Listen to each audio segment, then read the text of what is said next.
আমরা এশিয়া কাপে যাওয়ার আগে ওই ধরনের উইকেটে খেলা উচিত। নাহলে মনে করেন যে উইকেট আমরা খেলেছি পাকিস্তানের সাথে, এই উইকেটে যদি খেলি তো আমার মনে হয় না আমরা কোনো বেনিফিট পাবো। আমাদের মাহাদিও কিন্তু যে একদম স্টাবলিশ প্লেয়ার সেটাও কিন্তু বলা ডিফিকাল্ট না। বাংলাদেশের প্রত্যেকটা প্লেয়ারের উপর চাপ আছে, কারণ এটা আমি আগে বলেছি যে ওরা প্রচুর চাপ নিয়ে নেয় খেলার আগে। কারণ খেলার আগে অনেক বিষয় আমরা শুধু খেলা না, তার বাইরে নিয়ে অনেক আলাপ আলোচনা হয়। আর আমাদের দেশের মিডিয়াও কিন্তু আপনার সবসময় আমাদের ক্রিকেট নিয়ে, স্পোর্টস নিয়ে থাকে। সো এটা ইজ ভেরি ডিফিকাল্ট প্লেয়ারদের জন্য প্রেশার থাকবে। বাট লিটন কিন্তু এমন একটা প্লেয়ার যে যেদিন সে খেলে তা মনে করেন যে আমাদের জন্য ম্যাচটা জিতে ইজি হয়ে যায়। সো ওর রান করাটা ভেরি ইম্পর্ট্যান্ট, এবং ক্যাপ্টেন্সি আপনার এত তাড়াতাড়ি মূল্যায়ন করাটা ভুল হবে। কারণ আপনার ক্যাপ্টেন্সি যত ভালো করবেন, যত ভালো করবেন অত আপনার ক্যাপ্টেন্সিটা ইমপ্রুভ করবে। So as a batsman Liton থেকে সবাই আমি আশা করছি যেন পারফরমেন্সে তাড়াতাড়ি ফিরে আসো, তখন হবে কি টিমের জন্য সুবিধা হয়ে যায়। এবং টি-20তে আমি মনে করি লিটনের মতো প্লেয়ার যত তাড়াতাড়ি উইকেটে যায় সেটা কিন্তু দেশের জন্য ভালো হবে, টিমের জন্য ভালো হবে। সো ও মোটামুটি শ্রীলঙ্কায় ভালো ফর্মে ছিল না, তারপরে মনে করেন যে আপনার লেটে একটু আসছে। এখন ঢাকায়ও কিন্তু এই উইকেটে মোটামুটি ওকে ভালোই লেগেছে, বাট আপনার রান করতে পারেনি। সো আই এম শিওর যে সে শারজা এবং দুবাইতে ভালো করবে, যেহেতু ওর ইজ এ গুড প্লেয়ার। আবার টি-20তে অ্যাকচুয়ালি শক্তিটা তো ইম্পর্ট্যান্ট না, কোন ওয়েতে আপনি খেলছেন সেটা হলো ইম্পর্ট্যান্ট। এবং এটা খুব ভালো কথা যে আমরা যাওয়ার আগে দুইটা টিমের সাথে খেলবো, কিন্তু ইম্পর্ট্যান্ট হয়েছে যে আমাদেরকে যে ধরনের উইকেট ইউএইতে আমরা পাবো সেই ধরনের উইকেট আমাদের খেলা উচিত। এবং আরেকটা যেটা বিষয় হলো যে আপনার আমাদের টি-20তে আমরা আগের চেয়ে কিছুটা ভালো করছি, যেটা রিসেন্টলি দুইটা টুর্নামেন্টে আমরা সিরিজে দেখেছি। বাট আমার মনে হয় প্লেয়ারদেরকে আরও বেশি সুযোগ দেওয়া উচিত এবং ওদেরকে আরও এস্টাবলিশ করা উচিত টিমে। যেমন ইমন আছে, তারপরে মনে করেন আপনি তামিম, এরা আমার মনে হয় রেগুলার খেললে ভালো।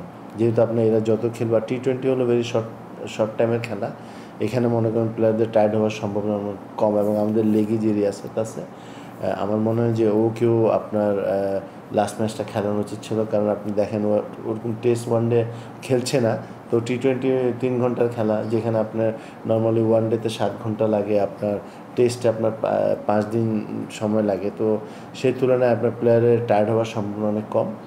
তো এগুলো কিন্তু আমাদের মাথায় রাখতে হবে। আর ওই ধরনের উইকেটে খেলে ডেফিনেটলি আমরা বেনিফিট হব ওয়ার্ল্ড কাপের আগে, এশিয়া কাপের আগে। কারণ এশিয়া কাপে কিন্তু আপনার হংকংও আপনার খারাপ না, এবং শ্রীলঙ্কা এবং আফগানিস্তান স্ট্যান্ডার্ড কিন্তু আমাদের সমান। আমাদেরকে ভালো খেলে কিন্তু আপনার নেক্সট রাউন্ডে যেতে হবে। সো ইম্পর্টেন্ট টুর্নামেন্ট আমাদের। আমি তো শুরুতে বললাম যে আপনার উইকেট আমরা এশিয়া কাপে যাওয়ার আগে ওই ধরনের উইকেটে খেলা উচিত। নাহলে মনে করেন যে উইকেট আমরা খেলেছি পাকিস্তানের সাথে, এই উইকেটে যদি খেলি তো আমার মনে হয় না আমরা কোনো বেনিফিট পাবো। সো যারা আমরা আছি আমরা ওটা প্ল্যান করছি, ইনশাআল্লাহ ওই ধরনের উইকেটই করব। এবং আমার কাছে মনে হয় যে ভালো উইকেট করলে আমাদের যে ব্যাটসম্যানরা আছে তারা আরও স্বাচ্ছন্দ্যে খেলবে, আরও ইমপ্রুভ করবে। এই যে আমি এটা নিয়ে আলাপ হয়নি, তো আমার মনে হয় যেখানে উইকেটটা গ্রাউন্ডসে যারা আছে ওনাদের সাথে আলাপ আলোচনা করেই এই সিদ্ধান্তটা নিব। সো যেখানে যেটা বললাম ইউএর মতো, যে ধরনের সিলেটের উইকেটটাও ভালো, চিটাগংয়ের উইকেটটাও অনেক ভালো। সো আমার মনে হয় ওটাও আমরা দেখতে পারি। আর ঢাকা যেহেতু আপনার প্রচুর খেলা হয় বিধায় উইকেটটা, আর এই সিজনে ঢাকার উইকেটটা কিন্তু আসলে এরকম ফ্ল্যাট উইকেট পাওয়া যায় না।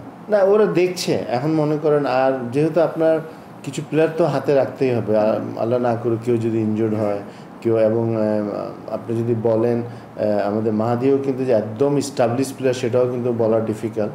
সো এই জন্য আপনাকে অপশন তো রাখছে। এবং মেহেদী কিন্তু হিজ এ গুড প্লেয়ার। আপনি মনে করেন যে ওর পারফরমেন্স দেখেন, সে মেরাজ কিন্তু আপনার খারাপ বলতে পারবেন না, ভালো। সো এগুলো নিয়ে দুই একটা জায়গায় তো আপনার করতে পারে, আপনার এক্সপেরিমেন্ট করতেই পারে। এবং ওদেরকে কনফিডেন্স যদি দিই, ওরা যে ভালো খেলার সুযোগ পায়, ওরা ডেফিনেটলি ভালো করবে। নাম্বার ওয়ান, নাইমের যে ব্যাপারটা হলো he is a good player, but আমার কাছে যেটা মনে হয়েছে যে আপনার টি-20তে প্রথম 6 ওভারটা হলো ভেরি ইম্পর্ট্যান্ট। সেখানে আপনার টেকনিক বা তার চেয়ে ইম্পর্ট্যান্ট হলো যে আপনার অ্যাপ্রোচটা। যে আমাকে, যেমন আমরা লাস্ট ম্যাচে ওরা 170 সামথিং করেছে, তো আমাদেরকে জিততে হলে প্রথম 6 ওভারে মিনিমাম 60-র কাছাকাছি যাওয়া উচিত ছিল, যদি একটা দুইটা উইকেট পড়েও যায়। বাট তখন কিন্তু আমাদের উইকেটও পড়লো, আমরা কিন্তু ওরকম রানও করতে পারিনি। আর একটা জিনিস হলো যে আপনার ডোমিনেট তো বলারদেরকে করতেই হবে। আপনি যদি ওদেরকে টি-20তে যদি রেসপেক্ট করেন তাহলে ওরা কিন্তু চড়ে বসবে। সো নাইম ভালো প্লেয়ার এবং ও ডোমেস্টিকও আপনার রান করেছে, বাট ওর অ্যাপ্রোচটা যদি চেঞ্জ করে আমার মনে হয় যে ও আরও ভালো করবে। না, ভালো যে আপনার পাওয়ার হিটিংটা হলো ভেরি ইম্পর্ট্যান্ট আমাদের। ইনফ্যাক্ট যে শটগুলো আমরা খেলি নর্মালি, ওই শটগুলোয় কিন্তু পাওয়ারটা খুব কম। আমরা বিহাইন্ড দ্য উইকেট খেলছি, মনে করেন সুইপ করছি, এই করছে, বাট পাওয়ার যেটা হলো যে আপনি মিড উইকেট থেকে মারছেন বা মিড অফ মিডন থেকে মারছেন, সেটাও কিন্তু ভেরি ইম্পর্ট্যান্ট। তো যদি আপনি ডিপলি দেখেন, আমাদের মিড অফ মিডনের উপর দিয়ে কিন্তু আমরা খুব কম মারি। আর অন্য দলের খেলাগুলো যদি দেখেন, আপনি ব্যাটসম্যানরা কিন্তু মিড অফ মিডন দিয়ে বিহাইন্ড দ্য উইকেটও মারে, কিন্তু আবার ম্যাক্সিমাম কিন্তু ওরা মিড অফ মিডন দিয়েই আপনার 6 মারে। তো সেই জিনিসটাও কিন্তু টি-20তে আমাদের খুবই দরকার। তাহলে হবে কি, বলাররা কিন্তু পুরো প্রেশারে পড়ে যাবে। আর আপনি যদি মনে করেন যে আপনার শুধু আপনি সুইপ করছেন বা রিভার্স সুইপ করছেন, তাহলে বলাররা কিন্তু সবসময় আপনার শর্ট বল করার উপরে বল করার চেষ্টা করবে। তো উপরে বল করার চেষ্টা করলে আপনি যদি উপরেও মিড অফ মিডন দিয়ে মারেন, তাহলে ওরা পাজেল হবে। সো এই জিনিসগুলোই আপনার ভালো যে দল, ওরাই এটাই করছে। সো আসলে আমার মনে হয় যে ডেফিনেটলি বাংলাদেশি প্লেয়াররা ভালো করছে এবং আরও ডেভেলপ করবে। মনোবিদ বিষয় এটা কিন্তু পুরোটা প্লেয়ারদের উপর। প্লেয়াররা যদি মনে করে ওদের দরকার, তাহলে ওরা চাইতে পারে, এবং বোর্ড তো ওদের ভালোর জন্য সব কিছু করতে প্রস্তুত আছে। না, আমি মনে করি যে আপনার আফগানিস্তান ভালো টিম। আফগানিস্তান আমি মনে করি আফগানিস্তান বাংলাদেশ আপনার সেম স্ট্যান্ডার্ডে আছে এই মুহূর্তে। আর সব দিক থেকে এগিয়ে আছে বাংলাদেশ, কারণ এই বাংলাদেশ মেন্টালি কিন্তু আপ, বিকজ শ্রীলঙ্কাকে সিরিজ হারিয়েছে, আপনার এখানে বাংলাদেশে পাকিস্তানের মতো দলকে কিন্তু হারিয়েছে। সো এই মোমেন্টাম যদি আমরা ধরে রাখতে পারি এবং অ্যাপ্রোচ যদি ভালো থাকে, আমরা সেন্সিবল ক্রিকেট খেললে আমার মনে হয় যে আমরা ভালো করব। আর টি-20তে তো মানে ইউ নেভার নো কে ভালো খেলে, বাট তারপরও আমি মনে করি আমাদের স্থানটা ওদের এই 4টা টিমের মধ্যে বেস্ট। আমাদের খেলা হয়, মানে প্লেয়াররা তো খুবই ব্যস্ত থাকে। আপনার এটা হয় না যে একটা সিরিজে আপনার ওয়ানডেও খেলছে, টি-20ও খেলছে, টেস্টও খেলছে। সো সেটা কিন্তু প্লেয়ারদেরকে এখন ওই মেন্টালিটি কিন্তু থাকতেই হয়। আর যেটা হলো যে আমাদেরকে বুঝতে হবে যে আমরা যেন ওই ভুল না করি। সার্জায় মনে করেন আপনার ফাস্ট বলাররা কিন্তু ভালো করে, যেহেতু মাঠটা ছোটো, আপনি স্পিনারদেরকে ব্যাটসম্যানরা অনেক ডমিনেট করে। এই জিনিসটা যদি আমরা মাথায় রাখি যে ওখানে, এবং আপনার দুবাইতে যদি আমাদের খেলা হয়, সেখানে স্পিনিং আমাদের কাজে আসবে। সো ইটস ভেরি ইম্পর্ট্যান্ট আপনার কোন ধরনের উইকেটের আচরণটা আপনাকে খেলার আগে বুঝতে হবে, এবং কী প্লেয়ারটা হবে, কোন ধরনের প্লেয়ার আপনার ওখানে খেলানো উচিত, এই দুইটা কিন্তু ভেরি ইম্পর্ট্যান্ট। এটা ক্যাপ্টেনের মাথায় এবং কোচ যদি মানে আমার মনে হয় যে অনেক সিরিয়াসলি ব্যাপারটা দেখতে হবে। এই ধরনের না, বাট দুটোটাই কিন্তু ভালো প্লেয়ার। আপনার পারফরমেন্স কিন্তু একসময় ভালো, একসময় খারাপ হয়, কিন্তু এই ধরনের কোনো কথা না। বাট আপনি যদি মনে করেন বাংলাদেশের 5-6টা প্লেয়ারের মধ্যে এই দুজনের নাম আসবে, ভালো প্লেয়ারের নাম। সো দুজন ভালো প্লেয়ার, এবং এটা তো মূল্যায়নটা আমি করব না, যেহেতু সিলেক্টর আছে, সিলেক্টররা জানে কেন ওরা। জি হ্যাঁ, না, বাট আমি তো এখন ওনাদের মতো ডিপলি দেখছি না। মনে করেন প্রত্যেকটা ম্যাচ বা প্র্যাকটিস আগে যখন ছিলাম তখন আমি বলতে পারতাম। বাট সৌম্য কিন্তু ভালো, সোহানও কিন্তু ভালো প্লেয়ার। বাট বাংলাদেশ টিমের মধ্যে আরেকটা জিনিস খুবই গুরুত্বপূর্ণ, যে হলো কনসিস্টেন্সি ইজ ভেরি ইম্পর্ট্যান্ট। আপনি যদি আমাদের কাছে ধারাবাহিকতা যদি জিনিসটা না আসে, তাহলে আপনার টিম ডেভেলপ করবে না। সো আমি এই জন্য বলতেছি, যেমন তামিম, তারপর হলে ইমন, তারপর রিয়াসাত, এদেরকে কিন্তু রেগুলার জন্য খেলানো উচিত, কারণ এরা যত খেলবে অত কিন্তু আপনার ডেভেলপ করবে, এবং এরা টি-20তে কিন্তু ভেরি ইম্পর্ট্যান্ট প্লেয়ার। সো এরা যদি ধারাবাহিকতায় চলে আসে, টিমও ভালো করবে। সেই সাথে সাথে যদি সৌম্য যেদিন খেলে, লিটন টাইপের প্লেয়ার, অনেক ভালো খেলে, মনে করেন ও হয়তো আউট হয়ে যাবে, যেদিন খেলে আপনার টিমের চেহারা চেঞ্জ করে দেয়। সো এই দিকে সবসময় কিন্তু আপনার মাথায় রাখতে হবে, এবং সবাইকে চেষ্টা করা উচিত এরা কীভাবে আপনার টিমের মধ্যে এদেরকে কত তাড়াতাড়ি আনা যায় ভালো পারফর্ম করার পর। দেখেন আমি স্ট্রাইক রেটের এটা করে দিলেও কিন্তু আপনার ওরকম কোনো লাভ হবে না, কারণ আপনি ডোমেস্টিকে খেলবেন 130 থেকে 100 ম্যাক্সিমাম 135, কিন্তু আপনি ইন্টারন্যাশনালে গিয়ে 140+ বলার পাবেন। সো আপনি এই অ্যাপ্রোচটা গিয়ে যদি ওখানে করেন তাহলে দেখবেন যে আপনি হয়তো 100 রানও করতে পারছেন না। যে স্ট্রাইক রেট করতে গেলে আমি একটা বাট ইম্পর্টেন্ট হয়েছে যে আপনি প্লেয়ারকে কীভাবে ডেভেলপ করা যায়।